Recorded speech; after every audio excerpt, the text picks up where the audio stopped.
What is up, you guys? Welcome back to the Experience Health Podcast. I am so excited to dive into the episode today because I am teaching you 5 principles that I teach my clients to transform their health and create lasting results.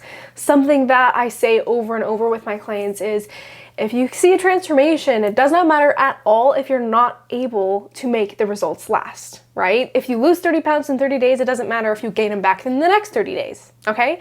And I'm guessing if you're here, you've probably been through a cycle like that, where you lose weight really quick and then gain it back, and then that cycle just keeps going and going. And maybe that could be related to your health as well. Maybe you focus on your health, you see improvements, and then you slide back into bad lifestyle, eating patterns, stress, whatever, and then the symptoms start to creep up again. All right, and so something that is really important for me is to not only help my clients achieve amazing results, but also help them create results that last. And the best way to do that is to not focus on just implementing, quick fixes, but instead help you focus on habits that will reap rewards for the rest of your life. So diving right in, the first principle that I teach my clients is how to regulate their nervous system. Nervous system dysregulation is a really, really common cause of chronic disease, health issues, and pretty much any issue that you could possibly think of going in the body, weight loss resistance, etc. And the reason for this is that when you have stress that is not managed properly, which is what causes nervous system dysregulation, this can lead to not only dysregulation of your hormones, especially your stress hormones like cortisol, which can lead to increased inflammation.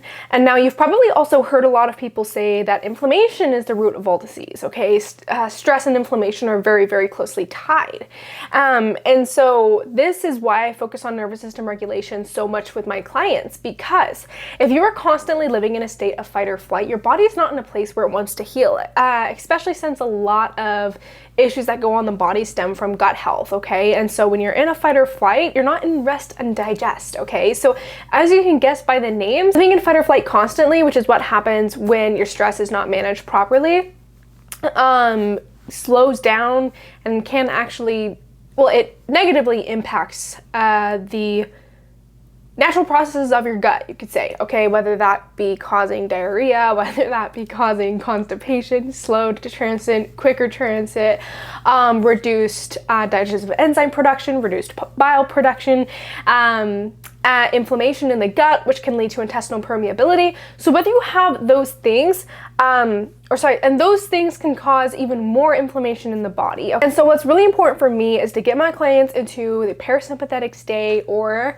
otherwise known as the rest and digest state, not only to help improve their digestive system, which is a really big thing that I help almost every single one of my clients with nowadays, because a lot of people, when they have health issues, they got a lot of gut issues going on as well. But most importantly, I do this to help my clients enter their healing era, okay? I get their body, and it's to get their body in a place where it's responsive to let's say if we're going to go on, or if we're going to implement any supplements into their lifestyle, it's really important for me to first get their body into their healing era, get their body out of living in fight or flight, so that their body is able to actually positively respond to these supplements. Of course, supplements can be integrated to help get your body out of fight or flight too. But I am a really, really strong believer that if you're constantly living in fight or flight, those supplements are probably just not really going to do much for you, because your body's not even a place where it can heal in the first place. And so that is the first principle that I teach my clients. The second principle that I teach my clients is how to balance their blood sugar. On the same lines of inflammation, when you have a dysregulated blood sugar, this can increase inflammation in your body. It can dysregulate your stress hormones. This is also tied very, very closely, pretty much like the same mechanism as what can dysregulate your stress hormones as well, because stress can also lead to dysregulated blood sugar, like in and of itself, which is why it's really important to make sure that you eat right to balance your blood sugar. Again, it's not just about what you eat, it's about how you eat. A lot of people hear me say that and they're like, okay, cool, but they have no idea what I'm saying, okay? But something that's really important to understand for blood sugar regulation is glucose. Anything that is carbs, anything that has glucose in it will spike your blood sugar, okay? Sugar is a sugar, okay? Honey will spike your blood sugar. Not as much, but it still will, like refined sugar. Okay, refined sugar spikes it a lot quicker, which is why we recommend reducing consumption of highly processed foods as much as possible because it spikes your blood sugar a lot quicker and a lot more as compared to other foods like, for example, honey. But it still causes or still spikes your blood sugar, which is something that's really important to understand. But if you're having things like fruit, it again will still spike your blood sugar, but not as much because there's some fiber with it, and the fiber will slow down that spike and reduce the spike in blood sugar.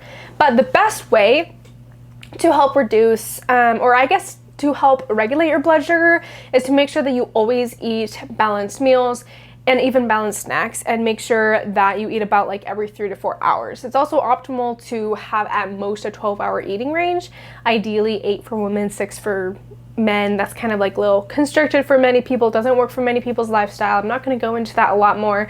There's a lot of different little like tips and tricks for balancing blood sugar, but the biggest thing is just make sure that you eat balanced meals every 3 to 4 hours and you should be good to go. So make sure that you eat it in the order of fiber, protein, fats, and then carbohydrates, because even if you eat a carb and then a protein, you're still going to have that initial spike, because actually something that a lot of people don't know is protein begins to digest or absorb into the bloodstream from your mouth, because you have digestive enzymes in your mouth. I forgot exactly, I think it's amylase, but I could totally be wrong right now. So even if you are having protein or fiber or fat, whatever, after eating that carbohydrate, if you want to most optimally reduce that spike in blood sugar, make sure you have those before and the carbs last for best regulated blood sugar. All right, now the third principle that I teach my clients is to focus on sustainable habits. As I mentioned at the beginning of this podcast, a very big mistake that so many people make in their health and their fitness journeys is trying to get to their goal fast, okay? Trying to, implement everything super quickly. This is something that I don't like about the 75 Hard Challenge that many people do. I get the point of the challenge, okay? I actually worked with the company of the person who created that challenge, but people will start this challenge trying to like change their life, only to realize that they don't have any plan to continue afterwards. So whatever the progress they made during the 75 Hard Challenge, it completely goes away, and they usually gain their weight back right after, because you need to continue on for more than 75 days. Right? So one thing that's really important for me is to not overwhelm my clients with the things that they need to implement. I help them integrate habits into their lifestyle, no matter what's going on in their lifestyle. And I also focus on helping them implement habits that work for them, okay? Something that I say a lot to my clients is that something is better than nothing. Because a lot of times in, people's health and fitness journeys, they're trying to do everything. They're trying to do like the 10-step morning routine. They're trying to get like all of these habits in every single day and just stressing about it. And that's not really helpful for your health, especially since my clients are trying to actually create sustainable results. They're actually trying to heal their body. It's really important for my clients to have their stress managed. So putting more stress on them by trying to make them, check off the boxes every single day and do everything perfectly is not it. And that's not how you create sustainable change. Instead, what I encourage my clients to do is to have about like 80% consistency and focus on implementing habits that work for them, not just trying to implement everything that everyone recommends or even that I recommend just because it's optimal. Because not everyone can do what is optimal, okay? Sometimes you just gotta do what you gotta do. I also say that a lot too to my clients. And so I have always found that starting my clients super simple has always been better, instead of overwhelming them with like a million things to do. I try to make their plans, their protocols as simple as I possibly can and effective as I possibly can, obviously, to help them see the best results while creating sustainable change and integrating the habits into their actual lifestyle so they're able to continue it for the rest of their life, because that's an extremely important thing for me and my clients. Like, for example, one time, I think a few weeks ago, I had a call with a client, and she had been struggling to stay consistent on the plan because she had a lot of like travels and stuff like that. So I was like, okay, look, these next 4 weeks, I want it to be like stupid simple for you to implement this, okay? So we picked one thing that we wanted to focus on, and we focused on purely just implementing that thing. And I usually do a little bit more than that with my clients, but with that client, it didn't matter if I did more if she wasn't able to implement it, right? So all I wanted to focus on was getting her to do something that she was confident that she would be able to do. And we looked at all of the different angles of what could go wrong and worked around that on the call, so she was able to go into her month completely prepared on what to do. Now, principle number 4 is we prioritize recovery and sleep. A lot of sleep, okay? A really big mistake that I made when I was developing a bunch of health issues, I guess you could say, when I was like overstressing my body, living in fight or flight, I was not sleeping enough. It was kind of like a badge of honor to like not get enough sleep, you know? And that was definitely a big mistake because sleep is so important. Okay, this was when I was in college too. Sleep is so important, not only for cognitive function, reducing inflammation, managing your stress, keeping your hormones regulated or balanced, optimizing performance, strength, energy. If you don't get enough sleep, you literally feel it the next day. So what do you think is happening when you don't get enough sleep or get good sleep every single day for years? Okay, so something that's really important for me is making sure that my clients' sleep is optimized. And this is something that we pay attention to every single day. On the weekly check-ins, I have, I think, like 2 questions on there for sleep. How many hours did you get and how was your sleep? And they're also able to track it, whether it be on their watch or their Oura Ring or manually in their journal as well, because sleep is so important for your results, well, I'm not going to go over that again, but sleep is really important, okay, for your health and staying in a parasympathetic state or regulating your nervous system as well.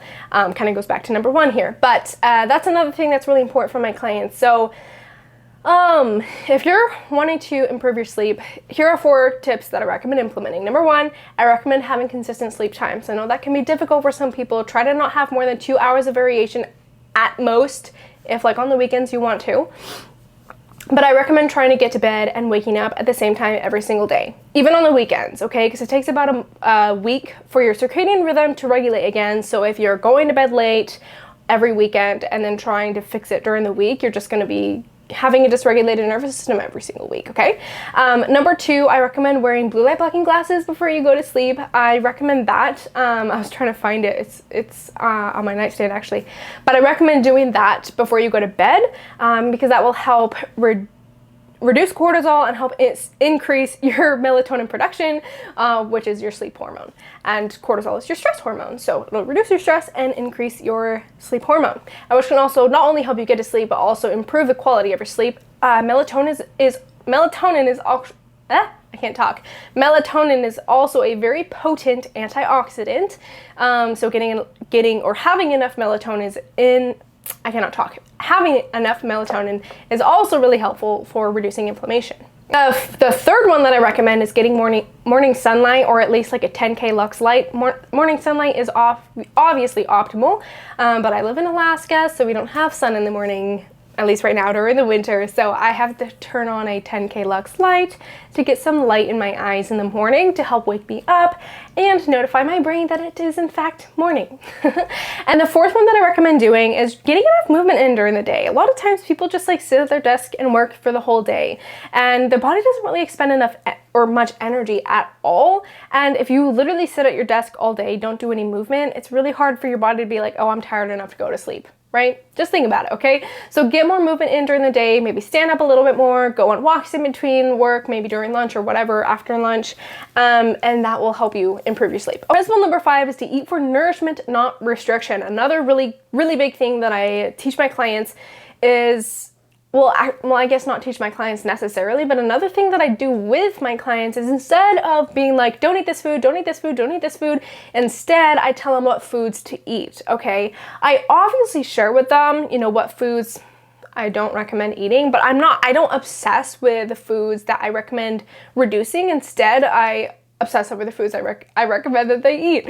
Just kidding. But this has been a proven technique over and over with every single one of my clients to help them improve their nutrition while improving their relationship with food.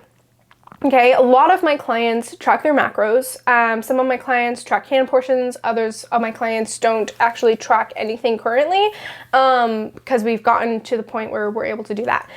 And their nutrition is consistent, focusing on eating healthy foods. But something that I never do with my clients is when they come to me, I'm like, okay, first things first, we're gonna cut out this, we're gonna cut out this, we're gonna cut out this, all right? And then go from there. Instead, there may be some foods or food groups that, not food groups, I guess you could say, but like, for example, gluten. If I have a client who needs to heal their gut and they show signs of gluten intolerance, if they do need to reduce gluten, I'll let them know that. And then instead of just like capitalizing on that and telling them all the foods that have gluten in it, instead I show them what foods they should be including instead and share with them all of the whole foods, all of the options that are out there. And that way the clients aren't focusing on the foods they can't have and instead focusing on nourishing their body with healthy foods.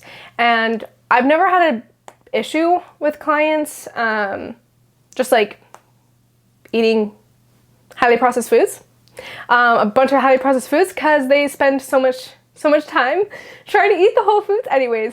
So it definitely works really well. And if you feel like you're caught in this cycle of like trying to like limit foods and that's all you can think about, I recommend just like giving that up and just focus on eating nourishing foods and having about like 80% consistency, 80 to 90% of consistency, depending on how far along you are in your health and fitness journey, is something that I found to be really effective for my clients and myself. I don't track any macros now.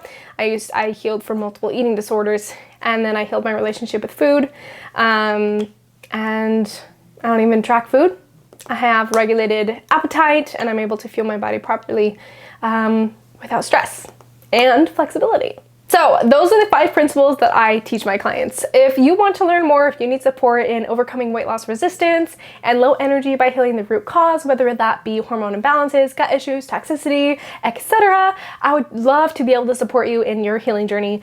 And I'm actually giving away 6 months of free coaching currently till the 30th of November. So if you're watching this video now, I highly recommend going to the link in my bio to apply. All you have to do is submit the application for 6 months of free coaching, or your chance to get 1 month of free coaching to 5 winners. Okay, so if you want that chance, I highly recommend going to the link in my bio or going to the show notes below, depending on if you're on podcast or YouTube. And then I'll be announcing the winner on the 31st. Oh wait, I'll be announcing the winner December 1st. All right, anyways, I'll talk to you soon. Hopefully you got a lot of value out of this podcast episode. See you next week.